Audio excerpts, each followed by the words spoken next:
Hello my dear students, good morning and welcome back to online classes of Royal International School. In this video, I will teach you history for class 12 and the first chapter Glorious India is still continue, and today is the topic which I am going to explain. There are two topics, Pre-Lithic rock art and Sindhu Saraswati civilization. Before this topic, we have discussed about the prehistoric period. Prehistoric period was also called is also called Stone Age because the main instrument or main object which was used by the early human was stone. क्योंकि जो main जो object था या main जो instrument था जो वो use करते थे एज अ टूल, वो क्या था? स्टोन था. इसीलिए प्री हिस्टोरिक पीरियड को स्टोन एज भी कहते हैं. और हमने ये भी देखा था कि stone age was divided into 3 part, paleolithic, mesolithic and neolithic. तो इस पीरियड में जो मैन है, early man lived in dens built in the river valley and caves in the mountain. यानी कि जो माउंटेन्स की जो केव्स होती थी, गुफाएं जो होती थी, वहाँ पर अर्ली मैन रहता था.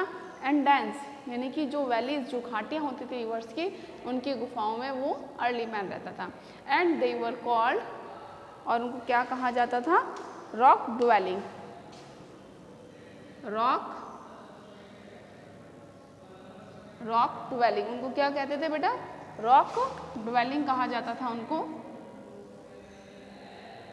ये रॉक ड्वेलिंग क्या है? What is the rock dwelling?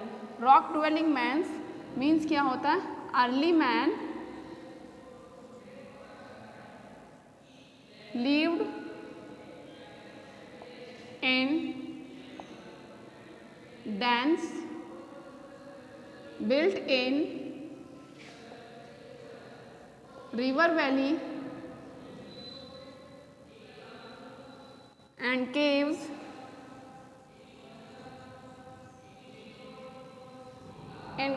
of the mountains.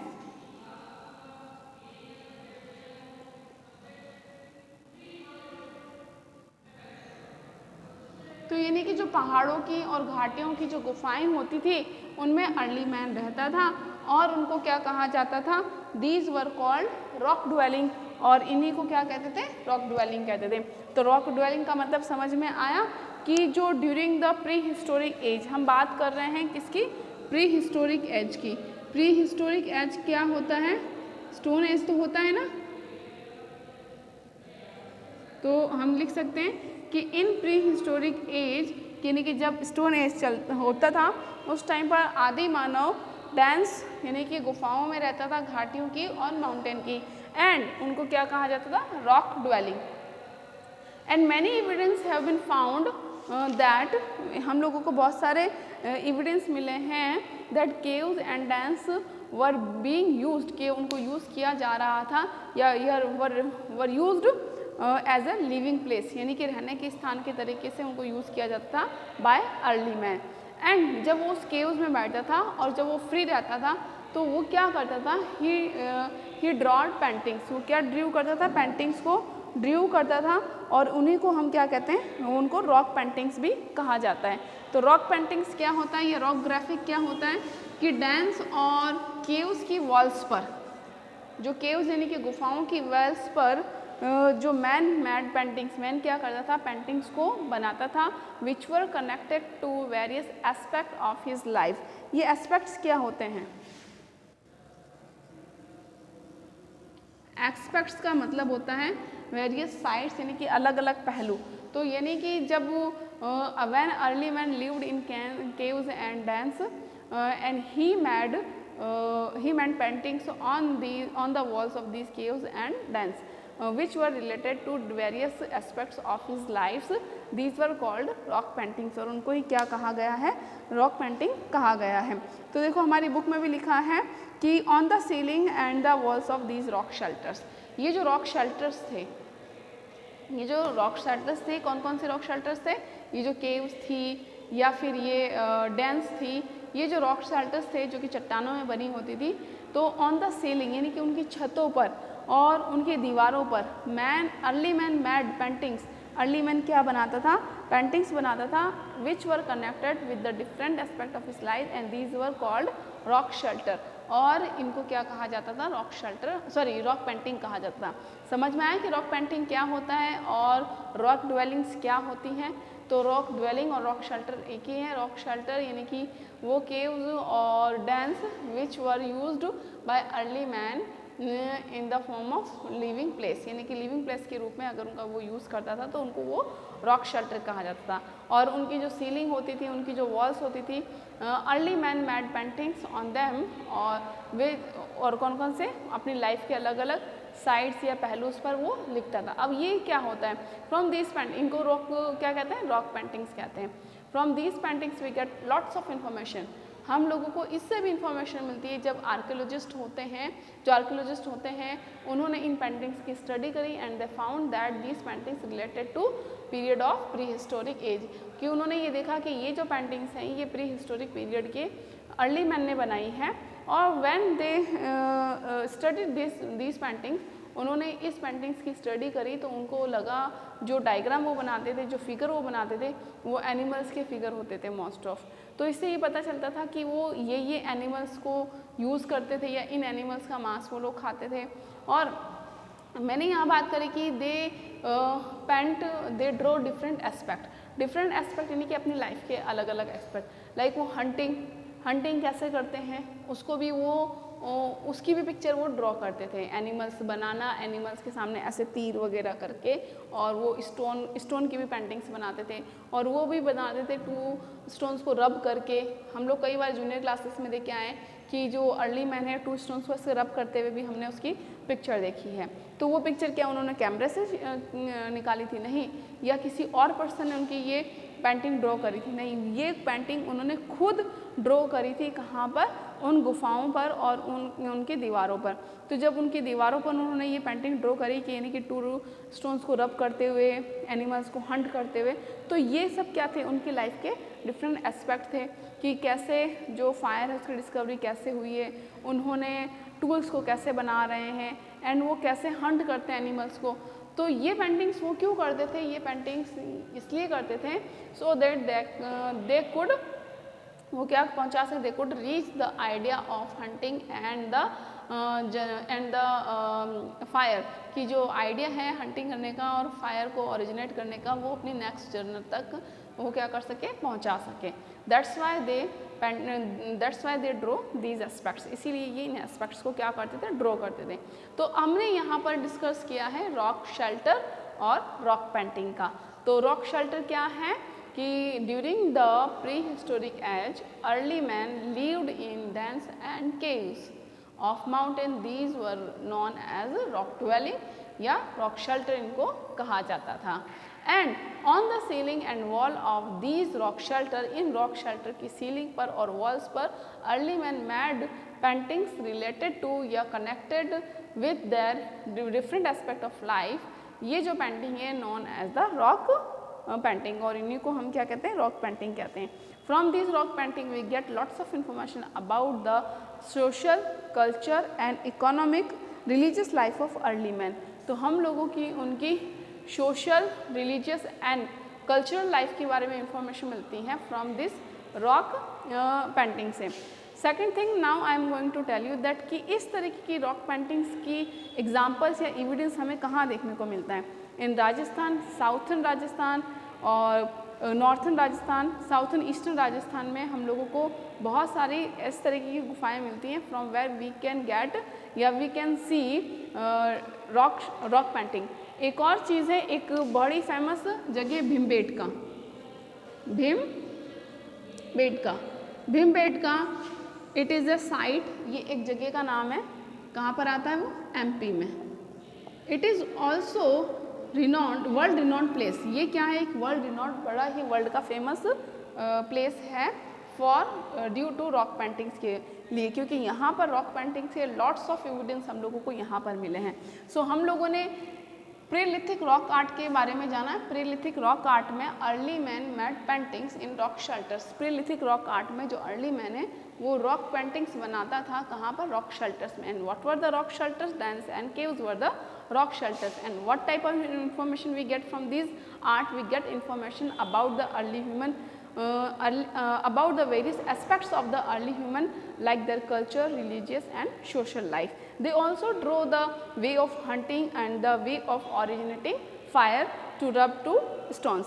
Now next topic is, और हमने ये भी जाना कहाँ कहाँ पर हम लोगों को रॉक पेंटिंग्स देखने को मिलती है.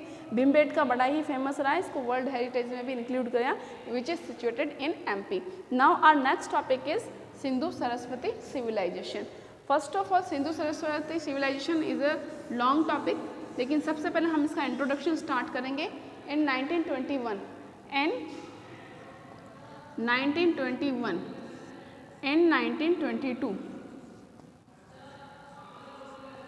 दयाराम साहनी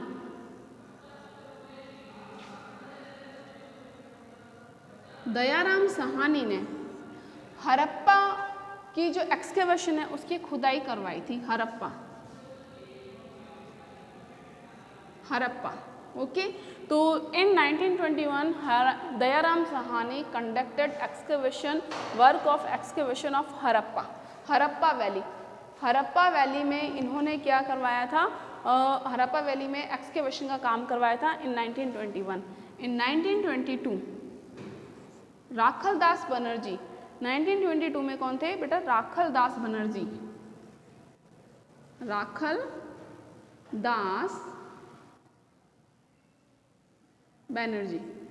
राखलदास बैनर्जी जो हैं, इन्होंने भी, राखलदास बैनर्जी ने भी क्या करवाया था,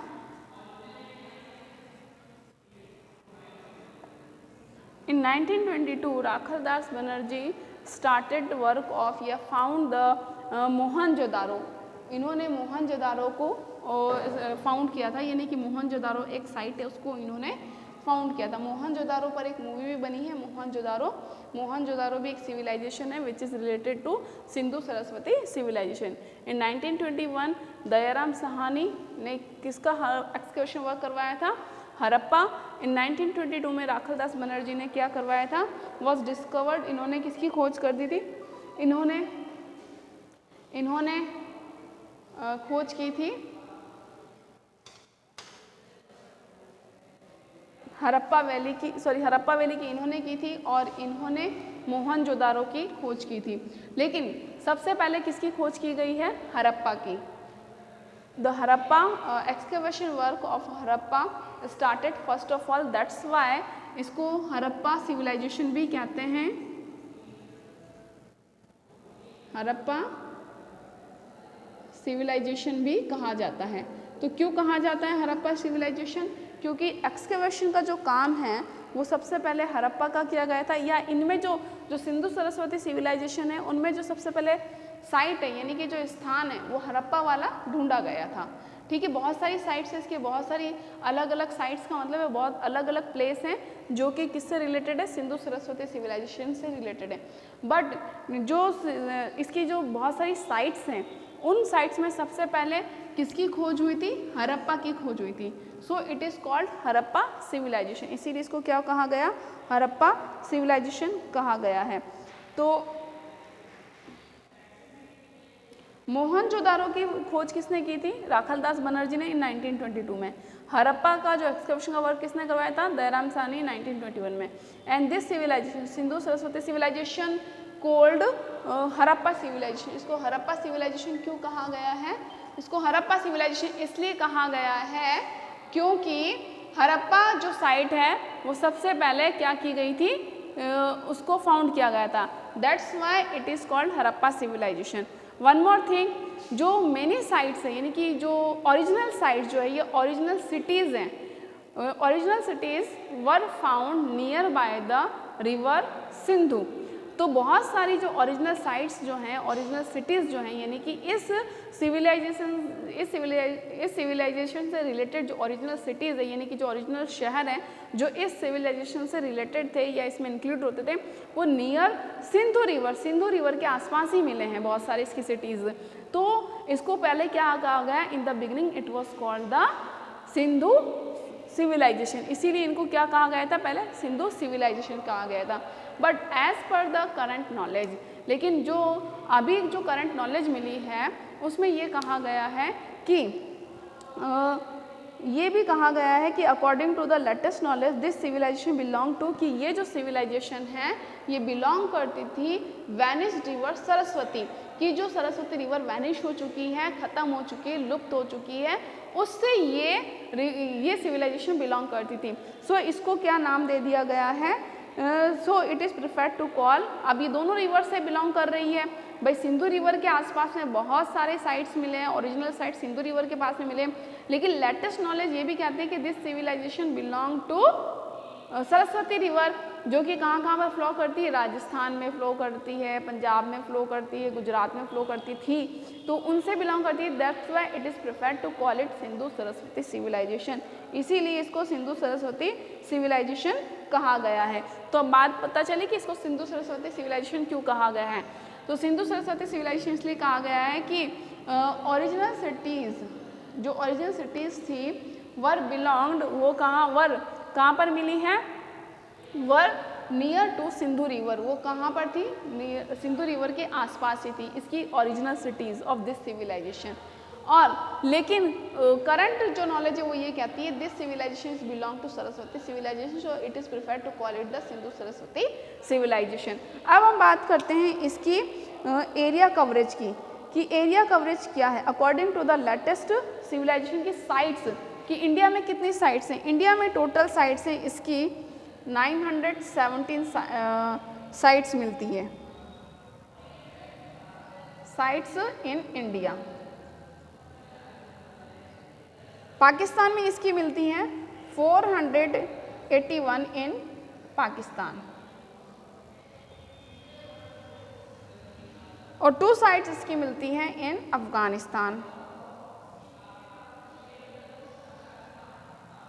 तो हम बात करते हैं कि ये कहाँ से कहाँ तक फैली हुई थी, तो 600 किलोमीटर तो ये फैली हुई थी west to east, west to east इसका जो स्प्रेड था, और 14 किलोमीटर जो था, 14 kilometre from 16 kilometre from west to east, 14 kilometre from north to south. तो इस तरीके से इस सिविलाइजेशन का स्प्रेड है। तो ये civilization 16 kilometre west to east तक फैली हुई है, और फ्रॉम नॉर्थ टू साउथ ये 14 किलोमीटर तक फैली हुई है। नेक्स्ट हम लोग इसके बारे में डिस्कस करेंगे हमारे नेक्स्ट वीडियो में।